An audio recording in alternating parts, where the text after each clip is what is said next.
Hey everybody, it's Shaman Sister Sin, and you're listening to the Meditations and More podcast here on thelittleshaman.com. Just type that address in and it will take you directly to the YouTube channel. Today's show is brought to you by Transrelational Healing, shamanspiritcenter.com, and littleshaman.org. That's me, the Little Shaman. Today, I wanted to talk to you about something that is really important to understand when dealing with narcissists of any kind, and in some ways, people in general. And that is that there are times when too much empathy, too much sympathy can be dangerous. One of the biggest reasons that people report feeling stuck in relationships with narcissists and other toxic personalities is that they feel sorry for these folks and they feel an obligation to take care of them and stick by them and not abandon them. Empathy is a wonderful thing. It's so important to be able to understand where other people are coming from and how they might be feeling. Empathy helps keep people from hurting each other. It helps keep people from doing things that cause other people pain or problems. It's a powerful, important ability to have as a human being. However, there are times when too much empathy, too much sympathy, too much identification with another person can be dangerous. If you empathize with someone's experience so much that you start identifying with it and subsequently projecting your own experiences and feelings onto that and onto them, this can end up clouding your judgment because you have started seeing yourself, not the other person. This can make you see things that aren't really there or assign outsized importance or consideration to things that don't really matter or that don't really fit in the situation. Remember, projection is the opposite of empathy. When we are engaging in empathy, we see how the other person feels. When we're engaging in projection, we see how we feel. And these things might not actually be the same, whether we have had similar experiences to the other person or not. Everyone is different, and to assume in this way can be dangerous. For example, if someone has had a similar negative traumatic experience to one that you have had, you might assume that they feel what you feel, that they want what you wanted, that they need what you need. But this might not be true. Empathizing so much that we start identifying and then projecting can make us unable to see that. And in some situations, that can be harmful. Not just to us either. Assuming things about how other people feel, what they want, or what they need can actually cause them to feel unseen and unheard because what you are saying or doing does not align with what they want or what they need or what they feel. It aligns with these things for you. We need to be sure that we're actually listening and truly understanding what other people are telling us about themselves and their experiences, not assuming. The greatest danger, though, in situations with narcissists is generally to us. If we assume that another person is like us, we are assuming a lot of facts that might not be in evidence. We are assuming things we have no proof of based on our own experiences and our own feelings and our own reactions.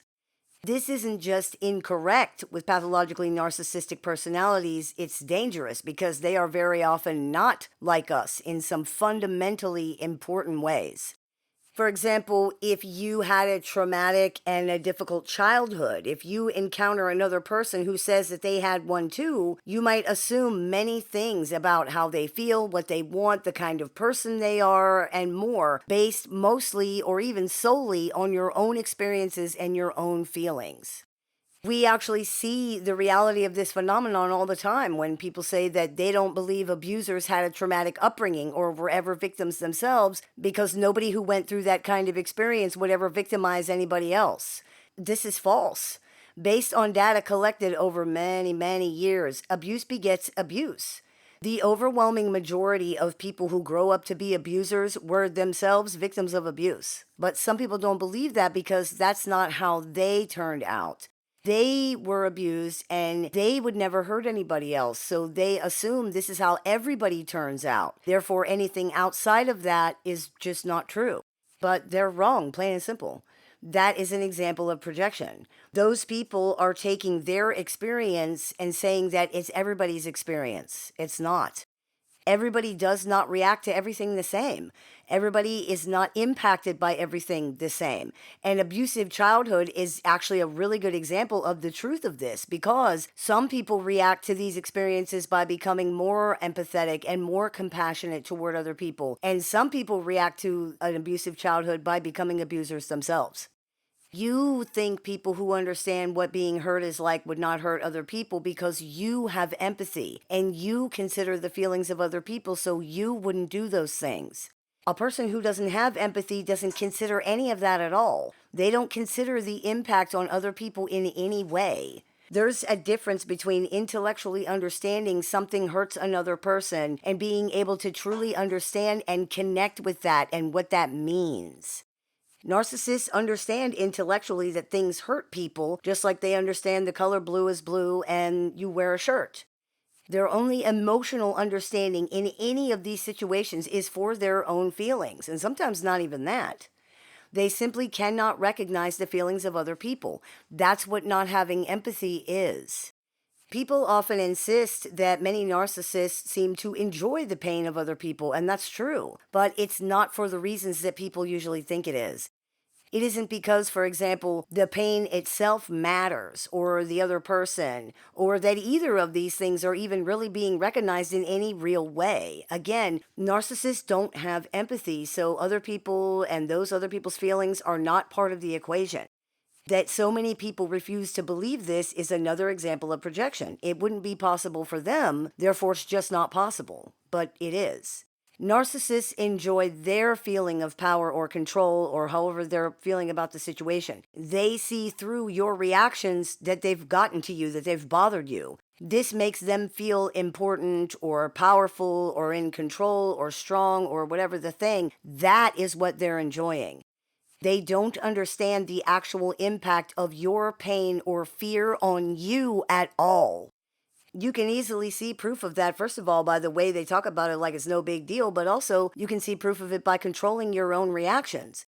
If you do that, they will push harder and harder and harder to get a reaction, because that's the only way they have of getting the feeling that they're looking for. If they could actually understand your feelings, they wouldn't need to see a reaction from you. But they do need that, because your feelings are not part of the equation. Your reactions are what matter. This is very much like young children who bully each other so that they can feel powerful or tough or vent out their own negative feelings, but they don't have the maturity or the empathy to understand what they're actually doing to the other kids, how deeply this is impacting the people who are being bullied. They just see that the other kid is bothered and that makes them feel better. Narcissists are the same. They react to your reactions to their behavior. This is the way they know they exist and they matter. I'm bigger and stronger and more powerful because I made you feel bad and I made you cry and your face fell and your whole body slumped. Or, that's what they're looking at. There's no understanding of your actual feelings at all. It's like knowing that there was an impact to your car because you can see the damage, a scratch, a dent, a broken taillight. You have your own feelings about the situation, sure, but you don't stand there thinking of the deep emotional impact this incident had on your car. You don't think about that at all. Why would you? And they don't either. That is a huge difference between who and how you are and who and how they are. This is why too much empathy and too much sympathy and too much identification can be dangerous, because too much empathy leads to too much projection, and we are not all the same. The idea that we are has been the downfall of many a good, decent, well-intentioned person. With narcissists in particular, too, it's important to understand that being a victim does not automatically make everything someone does okay, and a history of trauma does not ever justify behavior that harms other people. It's tragic that horrible things happen to anybody, but it does not excuse, and it did not force them to engage in intentionally harmful behavior against innocent people who did nothing except try to trust or care about them. The sad reality is that some people are changed for the worse by the things that happen to them. Whatever they may have had the potential to be or do before, this is what they are now. This is what they do now. There are some people who find this dark or even hopeless. Some people get offended by anybody saying it because they want to believe that that's not true. That's understandable, but also, like, this is reality. It's the really real world. Many, many people have been seriously harmed or even killed because they refuse to believe that there are people who are just not interested in doing the right or the good thing, no matter how many chances you give them, no matter how kind you are to them, no matter how compassionate and patient, it doesn't matter. Some people see your offer to help them as a way to take advantage of you. They don't feel bad about that. They think you're stupid and you get what you deserve. Being compassionate is a wonderful thing. Wanting to help other people is a wonderful thing. Allowing this to cloud your judgment so much that it turns into taking chances with your safety is not a wonderful thing. If you really feel that someone's past experiences had so much influence that these things are responsible for harmful, manipulative, antisocial acts this person is engaging in now, because there's a very good chance that that's true, it's important to understand also what this actually means. It means that these experiences changed this person into someone who harms others without caring. That's what they are now. The past and present cannot be separated in the way that many people try to do here, and neither can the impact of things. If these past events were impactful enough to have influenced or even caused such terrible present-day behavior, in your opinion, how is it that they have not also significantly contributed to this person's personality and the kind of person they are as an adult? They absolutely have, which means if your empathy or sympathy for this person clouds your ability to see and act on that reality, you're allowing it to become a vulnerability that can put you in danger. Feeling so much empathy for a wounded lion that you bring it into your home is not seeing the reality of the situation. This is not brave and compassionate. It's letting your feelings cloud your judgment to the point that you're putting yourself in danger and your family. Something or someone being a victim also doesn't make them not dangerous. On the contrary, most wounded animals will attack you out of their own pain and fear, even when you're trying to help. Actually, especially when you're trying to help, because then you're close enough where they can reach you and you represent a threat. Many humans are not much different in this regard, and in the end, the true nature of every living thing wins out regardless. How many tragic failures of this have there been? People trying to keep wild animals as pets. A lion cannot be a house cat. Every instinct inside of him tells him to distrust you. Every instinct inside of him tells him to kill you and to eat you. If you keep him around long enough, he will eventually. Humans are no different in this regard either. Who and what they are always comes out in the end, and we ignore this reality at our own peril. Yes, it is horrible that this person was abused as a child or had some other circumstance that impacted them to such a large and terrible degree that they've become someone who routinely hurts and exploits other people with no remorse or even a second thought. But it's too late now for any amount of empathy or sympathy or understanding to change anything in that regard. This person is now an adult with decades of entrenchment and reinforcement regarding their beliefs, mindsets, experiences, and behaviors. This is who and what they are now, and we see the evidence of that in their behavior. The damage has been done. Allowing them to harm you or harm anybody else is not going to change that. All it does is address your own guilt or whatever other feelings of yours involved here. Love and support are wonderful, but they're not magic. They are not treatment. They do not replace treatment. They do not replace a willingness to change one's own behavior. They don't replace somebody's ability to recognize what's wrong with what they're doing. They cannot change someone so affected by adverse events that as an adult they can justify routinely choosing to hurt or exploit other people. It is what it is, and it is a choice. Past events by themselves don't force people to engage in harmful, toxic, or abusive behavior. What they can do is shape a person into someone who chooses to do these kinds of things. That needs to be understood because someone who chooses to do harmful, toxic, or abusive things is dangerous. And it really does not matter why they're that way at this point, because bringing a dangerous person into a vulnerable situation can have extremely serious consequences, like we were talking about earlier with the lion.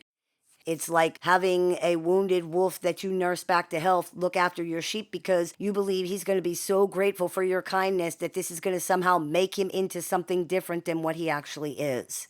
It won't. Having empathy for someone's trauma will not change the kind of person they have become if they've become the kind of person that hurts other people on purpose. And it will not protect you from being harmed by that. We need to be sure we do not conflate compassion with accountability. Empathy, sympathy, support, and compassion do not replace the need for people to be held accountable for their actions in the real world, for there to be consequences for these things. Relationships and society as a whole cannot exist without that. Understanding why someone did something or seeing the reality of the factors that played into their choices doesn't erase the fact that they're responsible for those choices, and it does not somehow excuse them from the consequences for them. This person is not a child. They're a grown adult who is intentionally hurting other people because that's the kind of thing they're okay with doing. Things that happened in the past can be awful, but they don't somehow excuse someone hurting innocent people now. And these things are not more important than the very real harm this person is doing to others today. They're just not, period. If someone was attacked by a dog as a child and was traumatized by that, nobody would accept that as an excuse if they went around and poisoned every dog in their neighborhood as an adult, traumatizing countless children by killing their pets. There's often a kind of A to B direct linear perception here that can leave out the fact that this person is not just reacting to trauma. It's not like this happened to them and now they do this from A to B. This is how it works. This is also related to the kind of person that they are now, the kind of things that they're okay with doing. And if they became that way because of the trauma, that is secondary at this point because, again, the damage really is already done. You can't unring a bell. It is that person's responsibility to do something about the things that caused them trauma or pain and shaped the way that they behave or react now. Not use these things as a way to garner sympathy and as an excuse to deflect responsibility for their harmful or abusive actions. If they have the wherewithal to bring these things up as an excuse or as a deflection whenever they harm other people, because many of them do, we hear that all the time, then they can clearly see the problems that this is supposedly causing and the need to address these things, right? So if they don't do that, they're choosing to remain harmful, and that should not be overlooked for any reason. It's a safety concern because this person clearly understands that they're harming other people and does not care. This is not just a trauma thing, and people really need to stop trying to make it one. It's a lot of things. It's a personality thing. It's a values thing. It's a moral thing. It's a character thing. The fact that someone has been impacted by trauma in childhood or at any other time is likely part of the issue, of course, but it doesn't mitigate the reality of or the responsibility for the intentional choices being made by an adult. If someone reacts to trauma in a more positive way, because this does happen all the time, say, for example, by becoming very driven and creating a successful business, why don't people then say, well, trauma made them that way, so they're not responsible for their achievements, and therefore they don't deserve any of the money or the praise for their own success? People don't say that because that would be ridiculous, right? But in reality, there's no difference. People either are responsible for their actions or they're not. If they are, then this applies across the board, whether the actions are good or bad. And if they're not, same thing. You can't say someone is only not responsible for their failures or for the negative, harmful, wrong things they do, but they still get all the credit for their successes and their positive things. You can't say that someone is only responsible for the good actions or choices they've made, but not any of the bad or negative ones. There's really no argument that can get around that, because if it absolves them of blame, then it also absolves them of credit. Again, people are either responsible for their actions or they're not. Most people who try to avoid responsibility for negative things typically do still try to claim the credit for any positive things, but that's not how it works. People are responsible for both. Now, some might say that adverse experiences in childhood can affect someone's ability, for example, to develop empathy. This is true, but lack of empathy alone does not make somebody engage in harmful acts against other people. People don't hurt others because they have no empathy. They don't care that they hurt others because they have no empathy, which makes the choice to hurt other people easier. It doesn't cause people to make that choice. The reality is, quote unquote, good people don't choose to intentionally harm or exploit other people because they experience trauma. There are other factors here, the majority of which are within this person's control. Their experiences have probably influenced the way they view the world and the people in it, certainly. but the person is still responsible for their own choices because that's not the only reason they made them. This is simply not an excuse for someone to repeatedly choose violent, abusive, exploitative, manipulative, or otherwise toxic behavior that hurts other people. Narcissists and other toxic personalities are very good at portraying themselves as victims. They are very good at playing off of the empathy, sympathy, and goodwill of other people. A study regarding people with dark triad traits and what was termed virtuous victimhood found that people who scored high in dark triad traits like narcissism were much more likely to claim to be victims in order to extract resources from society. Of course, anyone who has dealt with these personalities already knows that. I actually did a podcast about that study that will be linked at the end of this video. This victim portrayal by narcissists and other dark triad personalities is especially compelling in many situations because often people can see that this person does have problems. They have had adverse experiences. There is some merit to the things that they're saying. When there is merit to it, as there often is, it makes it much harder for many people to see this as manipulative or as an attempt to exploit anything. But it is. It's okay to feel sympathy or empathy for someone who has had trauma and adverse experiences in their past. The problem is, it doesn't really matter in this context. These things do not excuse what the toxic person has done to other people, and they're not more important.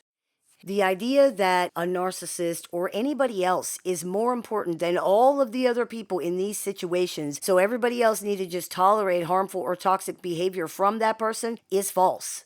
This is not compassionate. It is absolute, utter BS, and it's also enabling. To reinforce the idea that a person doesn't have to take accountability for their actions or care about the impact that they're having on other people because they and their pain or their feelings or whatever about them is just more important than everybody else is giving this person permission to mistreat other people. That's dangerous, and your kindness will not be rewarded. If you're dealing with a narcissist who is very good at playing the victim card or the sympathy card or any other of the emotional weaponry cards, and many of them are pretty good at this, or if you are somebody who finds that your sympathy and your empathy and your compassion can overwhelm your judgment, it's important to remember a few things. Number one, this does not excuse their behavior. It just doesn't. It's not more important than the pain and experiences of the people that this person has hurt. Other people matter in these situations too. They, in fact, matter just as much as the narcissist or the other harmful person, period. The idea that they somehow don't is just so ridiculously narcissistic. But we often hear victims of narcissists perpetuating this exact narrative. And it's amazing that many don't seem to realize they are literally repeating abuser rhetoric. Only abusers insist that they're the only people in this situation who matter, that hurting other people isn't really important, or that the pain and suffering and emotions of other people are not important in comparison to theirs. Nobody else says that. Nobody. Number two, you want to remember that your emotions don't have to govern your choices. It's difficult to act against how you feel, but it can be done, and with practice, it does get easier. You can feel empathy and even sympathy and compassion, even pity for someone without acting on that or basing your choices on it. It's really your own discomfort that's the problem here. The reality is we need to make our decisions using logic and facts, and feelings are not facts. The fact is that whatever the reason, this person is not safe. Having information about why that might be is good, but it doesn't help with the end result of this situation, which is happening now today. In practical terms, it's information that is, at the very least, pretty much useless in practical application, and at most, it's damaging if it exploits a vulnerability in you. It's our job to protect ourselves and hold strong boundaries, no matter how we might feel or what we might want to do in actuality. This is not easy, but it's extremely important, and no one is going to do it for us. We cannot simply walk around the world refusing to enforce boundaries and just hoping that we don't need them. This is dangerous. There are many people in this world who will take advantage of that. Even well-meaning people can violate boundaries. And enforcing boundaries is how we can discern who's toxic from someone who just made a mistake. People who unintentionally violate boundaries take care not to do that again. They generally don't argue that It's not their fault somehow. They don't blame it on you. They don't make it all about how they and their feelings matter more or are more important than you. They don't go on and on about how you're being unfair or how you're not so perfect your own self. People who care about hurting you and violating your boundaries feel bad. They don't want to do that, and they try to make sure they don't do it again. They don't try to make you feel bad for them while they continue to hurt you and say that it's not their fault somehow, or that you just need to put up with it. People always want to know, how do I tell if someone's a narcissist or somebody's toxic, whatever else? The answer is very simple. Create and enforce boundaries. Learn to say no. If you learn to do that, you will find out very quickly who thinks you actually matter and who does not. Once you see that, believe it, but don't take it personally. If they can't see a valuable thing when it's right in front of them, that's their problem. It's their loss. The reality is, everyone is not good enough to have a place at your table. Yeah, that's right. I said what I said, and I said what I meant. Everyone does not deserve access to you. We have to be discerning. We lock our doors, we lock our cars, and we don't feel bad about doing that. We don't think, oh my gosh, I'm being so judgmental, or this is so unfair of me. Who do I think I am anyway? Yet so often we just leave ourselves wide open, afraid to be thought of as judgmental, or like we think too highly of ourselves, or maybe we're afraid to upset or anger other people.